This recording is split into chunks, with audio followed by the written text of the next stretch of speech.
Shalom, Kal Halal, Yahweh Bashem Yahushua, Bashem Napakadash, double honors to the elder apostles of GMS, including the elder that came before them, who taught us his truth, and shalom and salutations to all the brothers out pushing the word, in truth and in sincerity, the hopeful elect tabernacle of David. I'm the brother Yahshua back with the WW3 Daily update, and we're seeing a significant movement. All right, shalom and salutations to all that have come to this report. All right, we're going to start right here, Obadiah 1 and 7.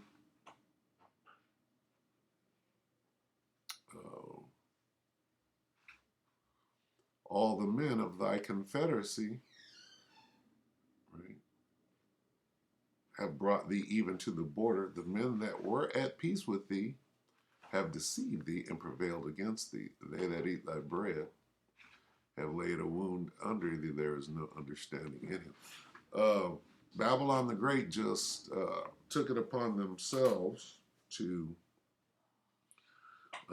freeze for the winter Western Europe. And they're not going to be very happy about that. Let's read it in NIV. All your allies, talk about Babylon the Great, which is America, will force you to the border. Your friends will deceive and overpower you. Those who eat your bread will set a trap for you, but you will not detect it. Okay? All your allies will turn against you. Who are America's allies? Well, NATO and the EU. They will help to chase you from your land. They will promise you peace while plotting to deceive and destroy you. Your trusted friends will set traps for you, and you won't even know about it. Well, what did you just do? Let's see. Where are we going for it? We're going to watch this first. Hold on, Salakia. We'll watch this first. Let's get this babbling idiot. All right, he talks so damn loud and look like a commensurate Edomite, but we'll watch this anyway. All right, so this is Off-Grid Desert Farming with Paul and Adrian today. Breaking news. I think we caught red-handed who blew up the North. These older clips. This is Victoria Nuland, who had everything to do with staging a coup and putting in the puppet government with Zelensky, right, years ago. She even brags about it. But whatever she's about to say in this interview goes to whatever happened last night in the last 24 hours. All right, and then there's another one with Putin, not Putin, but Biden saying the same thing. So who done it? I just made a video called Who Done It, then I saw this, so I guess the World War III Daily Update is expanded. So watch my other video to get more information. Let's listen to this. Hello, everybody. This is Paul from Off-Grid Desert Farming with Paul and Adrian. This is September the 27th, 2022, and we have some breaking news for you that the Nord Stream 1 and 2 pipeline has been blown up. It does look like that by the United States of America. Now, who took down those buildings in 911 in order to go into, instead of Saudi Arabia, into Afghanistan and Iraq? Who did that? Was it an Arab in a cave in Tora Bora with a laptop computer? No. Right? Fairly obvious that that whole thing was wired up and brought down, right, demolition style. And I'm bringing you this quote from Victoria Nuland, which, by the way, orchestrated the overthrow of the legitimate government in Ukraine in 2014 by staging a coup with $5 billion from George Soros. And this is the same Victoria Nuland that is now admitting that the Nord Stream 2 pipeline, in one way or another, will never operate. So I'm going to play this for you. And then we're also uploading another video of Joe Biden saying the same thing, that the Nord Stream 2 pipeline will never operate. So, folks, it does look like that we have a guilty party in a pre-confession that our country is responsible, I would say 99.9% of blowing up the Russian Nord Stream 1 pipeline and the Nord Stream 2 pipeline. So I'm going to go ahead and play this for you right now. And listen to the evidence, folks. This is the smoking gun. Now, quickly, let me say that. How did all of these people know to cancel their concert? Because they knew that they were told that, hey, no concert right now. This war is about to escalate exponentially. All right? And something's about to go down. They knew they were going to do this at this time. What's going on right now over there in the Donbass and the Luhansk? Right? Zapornitz. The voting is going on. All right? Here comes winter. Okay, no gas, no nothing. Here comes the cold winter. What's going on? All right, let's watch this. With regard to Nord Stream 2, we continue to have very strong and clear conversations with our German allies, and I want to be clear with you today. If Russia invades Ukraine, one way or another, Nord Stream 2 will not move forward. With regard to Nord Stream 2, we continue to have very strong and clear conversations with our German allies, and I want to be clear with you today. If Russia invades Ukraine, one way or another, Nord Stream 2 will not move forward.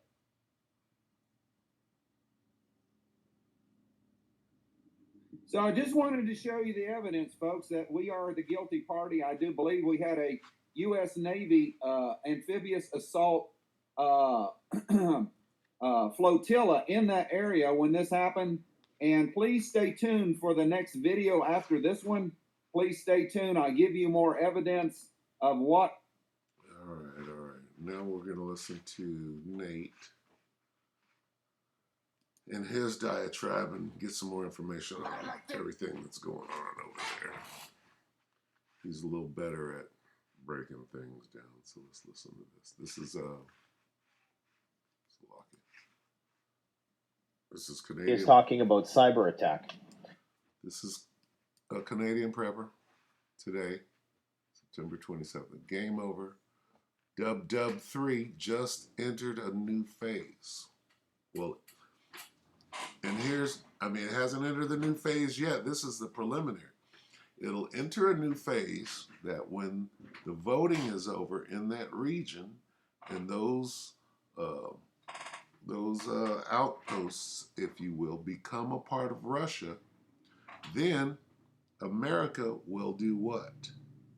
They'll shoot a couple of volleys into what is now Russia, and then the United States will explode a tactical nuke in Poland, and the United States will cause an EMP in the United States and blame it all on Russia. Because this is what they do. Right? And we are not ignorant to Satan's devices. And eventually, because Europe knows how America gets down to. America's in it for themselves, not their allies. Their allies are going to turn on them, pursuant to Obadiah. Your allies will turn against you. Why? Because of this shit you're over here doing. Let's watch this. How come nobody is talking about cyber attack? Hi folks, Canadian Prepper here. The events of the last 24 hours are the death knell for Russia-Europe relations.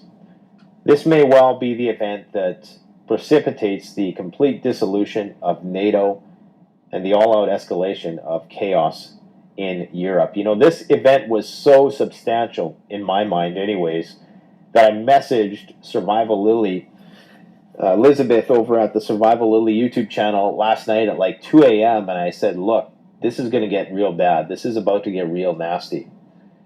This is a sign of the complete breakdown of diplomatic relations. This one diplomatic bargaining tool now virtually is no longer existent. There was a time when the gas flows had been suspended due to geopolitical reasons, but now the actual physical capability for Europeans to get the life-sustaining natural gas that they need to get through this winter no longer exists. Like, I mean, it just simply does not exist anymore. Now, we're going to talk about how this happened, who might be implicated in it, what the causes are going to be, all those things. And this is all speculation because information is still coming out about the incident. But this is something which is, at least as far as I know, well within the realm of cyber attack capability. We've seen this with the Colonial Pipeline ransomware incident. We've seen very suspicious liquid natural gas explosions and incidents of some of the biggest natural gas facilities in the United States and Russia in recent months, which of course the media didn't say much about. But the media is painting this narrative now that it had to be depth charges, it was special ops, it was submarines, it was missiles. Not one of them on either side, both Western or Eastern, is speculating that this could have been a cyber attack. And it's almost like they're trying to frame, right out the gates. This is what they usually do. They kind of implant in people's brains what the possibilities are, the range of feasible possibilities, plausibilities, if you will, about the situation. And it starts to look like perhaps this wasn't kinetic, physical at all. If it was, of course, the question is who did it? Was it the Russians? Was it the Brits? Was it the United States? Was it the Ukrainians? Was it the Germans themselves? All sides are beginning to question who did this. Now, what we know is that this now has basically terminated this one remaining major bargaining tool between Russia and Europe. And that means that the suffering that is going to ensue in Europe with the cost of living crisis is now baked in. It's now guaranteed. Like, there's no other diplomatic channels, off-ramps. This means that you are going to see social upheaval in Europe. You're already seeing it. You're seeing governments fall. Not, maybe that's a little too sensationalist, but you're seeing prime ministers resign. You're seeing the election of populist governments.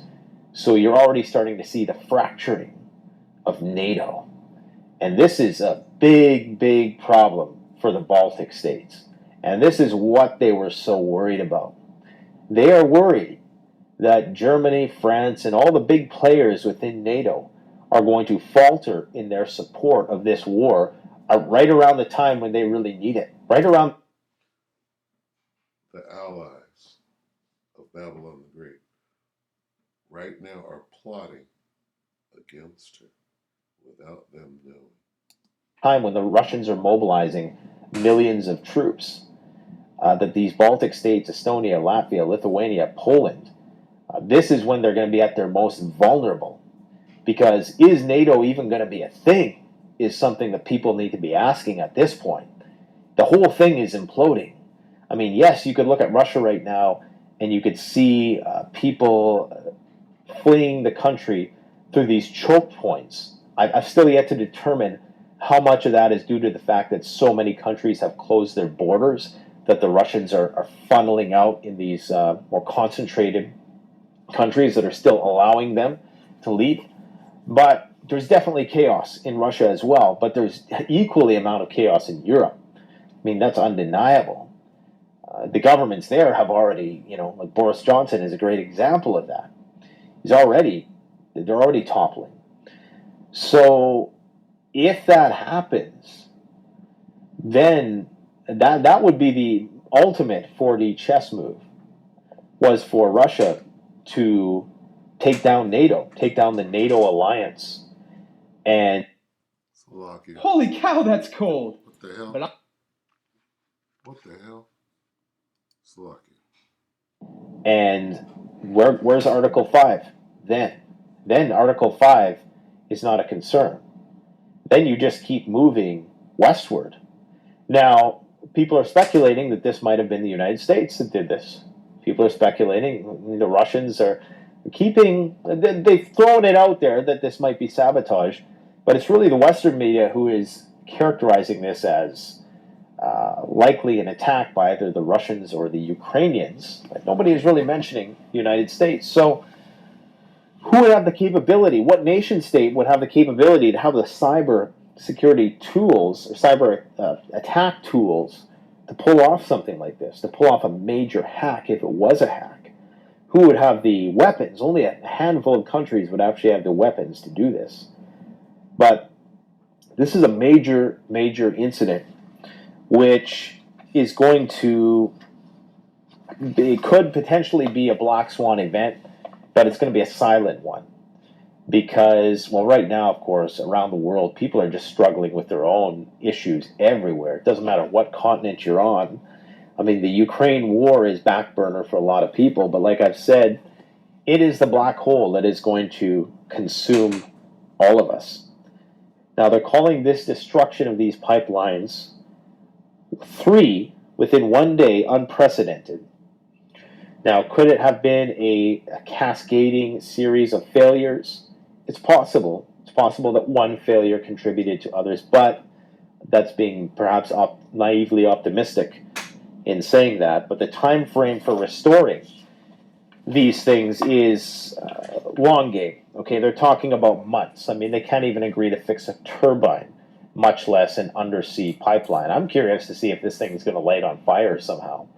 I mean, it's one match away from being the gates of hell, virtually.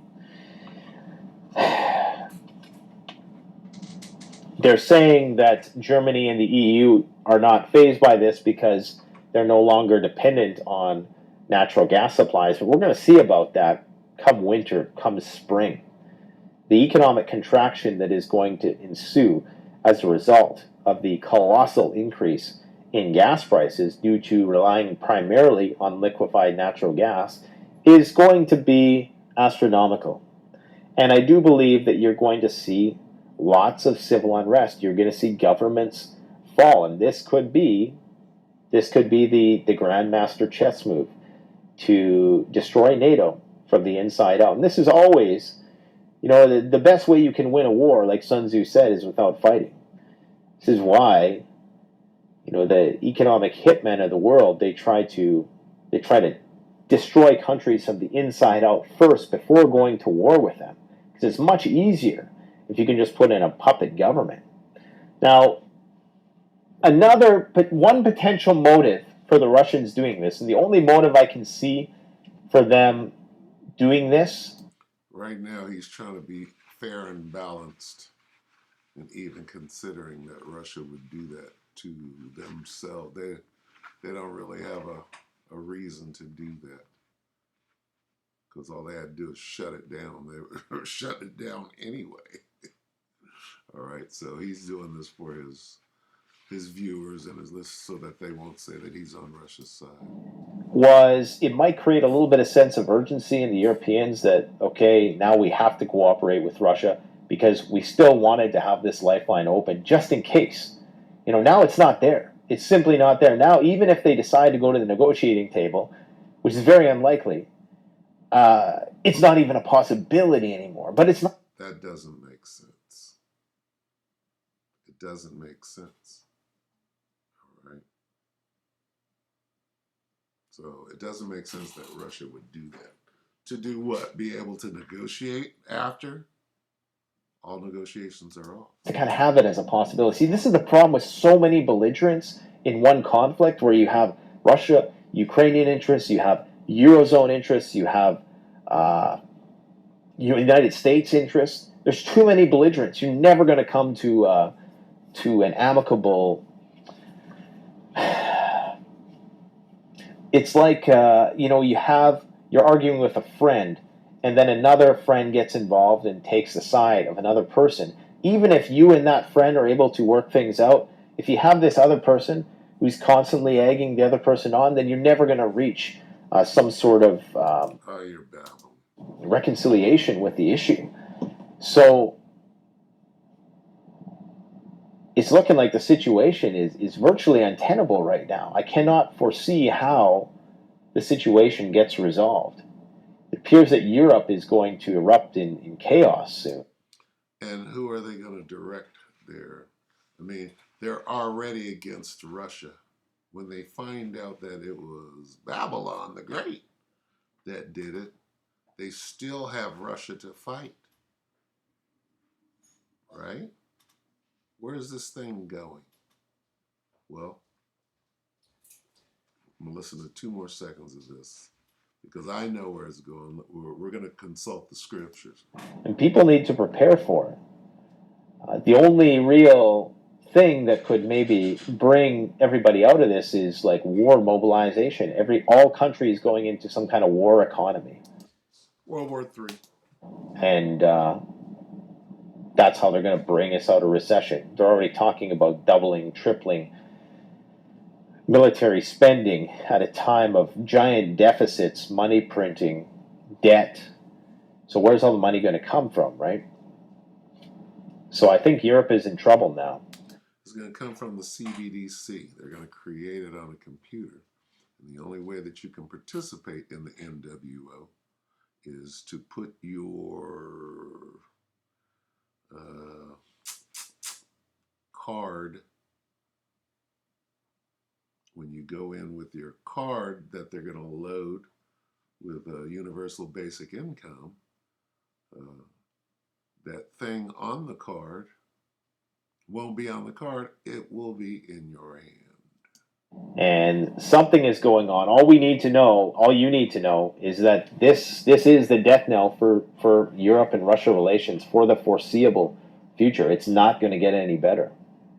It's no coincidence this happens right around the same time as the mobilization, right around the same time as the Iranians are looking at a potential uprising in their country, which appears to be gaining steam. I don't know how serious it is. I know there's a it's looking like it could be some civil war. Who's got a track record for destabilizing Iran? Go back to the Shah, right? In the 1950s. Who's got a track record for doing that? Who goes in and what happened in Ukraine, which used to be part of the USSR? Who's over there? Who destabilized it in 2012 and staged a coup and implanted their own puppet regime? Who does things like that? Potentially. I mean, the West has tried to subvert the Iranians before and failed What? There's the track record. What do you mean they failed? many times. But Many this could times. be it. And all these things are happening at the same time. And here we're just in la la land. Here we just presume that nothing bad will ever happen. Normalcy Norman. But guys, the price of most commodities is global. Without natural gas to Europe, their industry suffers. That increases demand. Everywhere else in the world, that means prices go up. Yeah.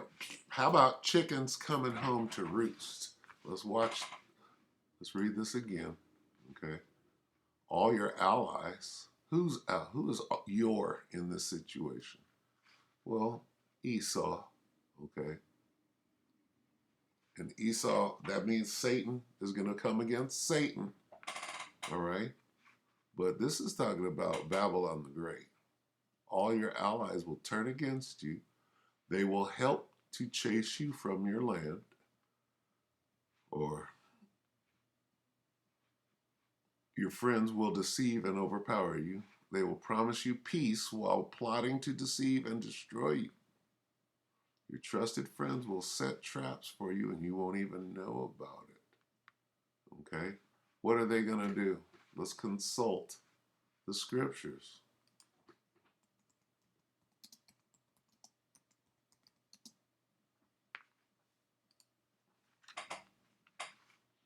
Over the book of Revelation, And the 10 horns. Who's the 10 horns? Which thou sawest the beast. These shall hate who? Who's the whore? We just read about the plot. Let's start with the whore. The whore is Babylon the Great. America. The beast is NATO and the EU. The 10 horns are the European Union. So let's read this. And then the European Union, which thou sawest upon the beast, NATO plus the EU, these shall hate the whore. The whore rides on the beast. So they are all in cahoots. And shall make her desolate and naked. That means they plotted against her. And shall eat her flesh and burn her with, shoot them nukes on Babylon the Great. I hate the prostitutes. They will bring her to ruin and leave her naked. They're going to expose her. They will eat her flesh and burn her with fire. Okay, now we go back and read this again. This is what they're going to do as a result of plotting against her. All your allies will turn against you. What allies? These allies. The beast, NATO and the EU, and the 10 horns, the EU.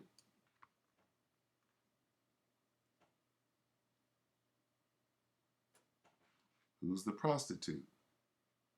America. Burn her with fire. Shoot their nukes upon you. Not only is Vlad going to shoot his nukes, and who's part of all your allies? Well, China's allied with with Vlad, but hey, China ain't going to fire their nukes over here? Of course they are. Everybody. Okay, even your allies. Okay, your enemies and your allies are against you.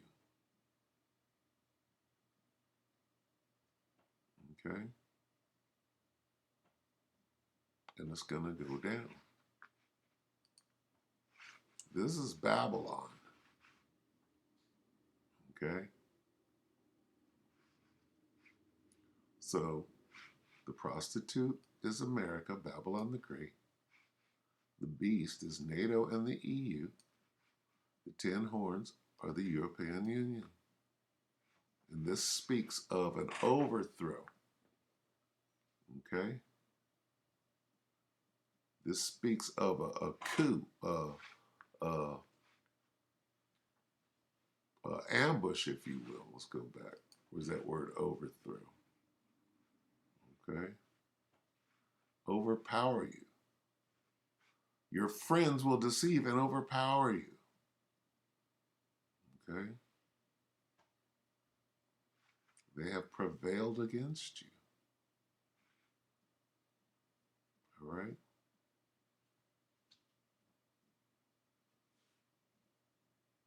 So there it is. This is what we see going on. Game over. All right?